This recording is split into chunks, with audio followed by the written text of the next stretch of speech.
सच तो ये कि जो वीडियोस वहाँ बनाए थे आपने, जो गाने वहाँ कंपोज किए थे, वो वहाँ इतना नहीं चले। उन्हीं को यहाँ आपने पुरानी बॉटल में नई शराब बना के डाला तो चले। एक्चुअली क्या है, मैं आपको बताता हूँ। जो गाने मैंने 98 में मैंने रिलीज़ किए, वहाँ पर अचानक लोगों ने ये, कुछ लोगों ने ये इंडस्ट्री में लोगों ने ये सोचना शुरू कर दिया कि इनके गाने जो हैं वो नहीं चलेंगे, ये तो ख़त्म हो गए हैं। एंड तो वो गाने जो थे, वो उनको कोई मार्केटिंग या कोई पब्लिसिटी उन्होंने दी ही नहीं। और वो एल्बम जो थी गानों की, वो रिलीज़ हुई और कब रिलीज़ हुई, कब चली गई, किसी को कुछ खबर ही नहीं थी। मैं बहुत मायूस हुआ, मैं कनाडा में था उस वक़्त। लेकिन मेरे अंदर एक थोड़ा सा वो यकीन था कि और मुझे पता था कि उन्होंने जानबूझ के उसको प्रमोट नहीं किया। तो मेरी फिर जब आशा जी से फिर बात हुई, मैंने आशा जी को कहा, मैंने कहा आशा जी, मैं दोबारा से मैं बड़ा मायूस हुआ हूँ, यहाँ पे मुझे कोई हवा नहीं दी मतलब। हाँ, वो तय कर लिया कि भाई इसके साथ काम नहीं करना, फॉर वट एवर रीज़न, उनको बेहतर पता है। तो मैं लंदन में आपके साथ रिकॉर्ड करना चाहता हूँ। तो उन्होंने कहा कि सामी, लंदन में किस लिए रिकॉर्ड करना चाहते हो? मैंने कहा जी वो वहाँ पे मैं लोगों को जानता हूँ। उन्होंने कहा कि देखो, अगर तुम वाकई एक नई चीज़ करना चाहते हो तो तुम मुंबई आओ, क्योंकि ये कैपिटल है हिंदी म्यूज़िक का, और जो चीज़ यहाँ पे पॉपुलर होगी वो पूरी दुनिया में जाके फैलेगी, और this is the place to come. तो मैं बोरिया बिस्तर उठा के मैं पहुँच गया मुंबई, और आशा जी ने मेरा बड़ा ख्याल रखा, उनकी बल्कि पूरी फैमिली ने बहुत ख्याल रखा मेरा। और मुझे आर डी बर्मन जी के घर में उन्होंने मुझे ठहराया, और जो मैं बहुत खुशकिस्मत था। It was like being in a music temple. वो गाने थे जो वहाँ पे नहीं चले, जिन्होंने रिजेक्ट कर दिए, कभी तो नज़र मिलाओ, भीगी भीगी रातों में, लिफ्ट करा दे। ये सब गाने जो थे पहले के रिलीज़ हुए हुए थे, और फिर अचानक यहाँ पे जब रिलीज़ हुए तो जो मार्केटिंग हुई, तो द रेस्ट इज़ हिस्ट्री। जिस तरह से लोगों ने मुझे गले लगाया और प्यार दिया, वो मिसाल है। और वो इतना प्यार मैंने अपनी ज़िंदगी में कभी मैं सोच नहीं सकता। लेकिन पाकिस्तान में तो बहुत बड़े बड़े कलाकार, नुसरत फ़तेह अली खान साहब, मेहदी हसन साहब, रेशमा जी, ये सब पाकिस्तान में पनपे। बिल्कुल, लेकिन यहाँ पे आके ज़्यादा मशहूर हुए, ये भी तो हकीकत है। और यहाँ पर उनकी जो मकबूलियत थी वो दुगनी चुगनी हुई, इसमें कोई शक नहीं है।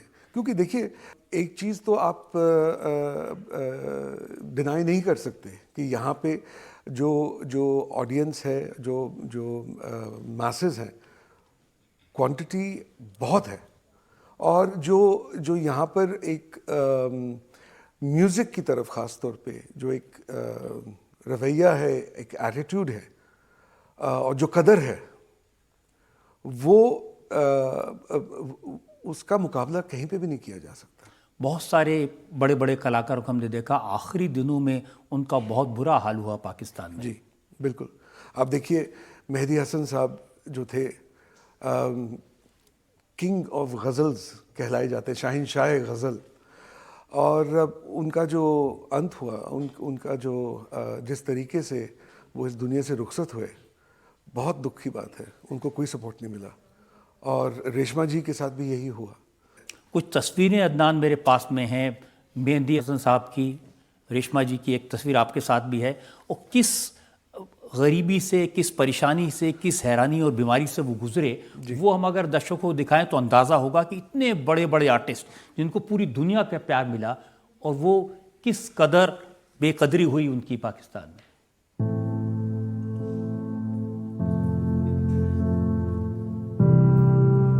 मेहदी हसन साहब हैं, इतने बड़े आर्टिस्ट थे।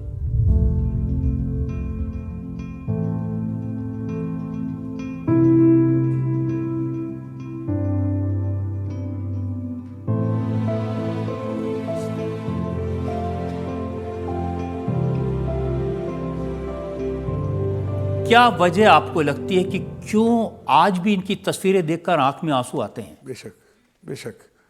क्यों इतनी बेकदरी? परवाह ही नहीं है, सिंपल।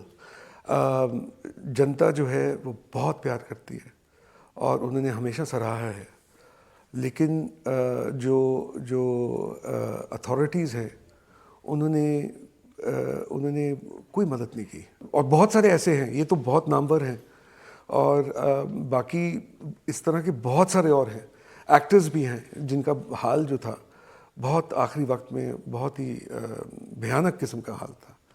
मैंने तो मुशर्रफ साहब का वो जब प्रेसिडेंट थे पाकिस्तान के, आपके नाम एक चिट्ठी देखी है, जिस चिट्ठी में उन्होंने लिखा कि उनको इस बात की बड़ी तकलीफ है कि आपने पाकिस्तान को डिसोन कर दिया। ये 2005 की बात है शायद। ये मुझे एक्चुअली ये एक बड़ी अजीब और गरीब किस्म की हकीकत है, क्योंकि 2005 में उन्होंने जो ये ख़त लिखा, मेरे वालिद साहब को लिखा था उन्होंने, और उन्होंने यही लिखा कि जी अदनान ने बहुत तरक्की पूरी दुनिया में इन्होंने नाम अपना कमाया है, लेकिन मुझे अफसोस है इस बात का कि उन्होंने पाकिस्तान को छोड़ दिया। और इस ख़त में कहीं से भी हकीकत नहीं थी, क्योंकि 2005 में I was not an Indian citizen, I was a Pakistani citizen. उनको कहाँ से इंफॉर्मेशन ये मिली, किसने उनको इस तरह की गलत इंफॉर्मेशन दी, और उसकी वजह से मुझे जाहिर है अगर टॉप तक अगर ये खबर गई है तो बाकी सब नीचे से ही कहीं ऊपर गई है। उसकी वजह से मुझे बहुत ज़्यादा इन्होंने ऑलमोस्ट जिसे कहते हैं ना डिसोन किया। जैसे आप भी सोच रहे थे कि शायद पैसों की वजह से मैंने छोड़ा, लेकिन हकीकत ये है कि मैंने जो सिटीजनशिप भी जो ली है, मैंने सब कुछ पाकिस्तान में छोड़ दिया। मतलब कि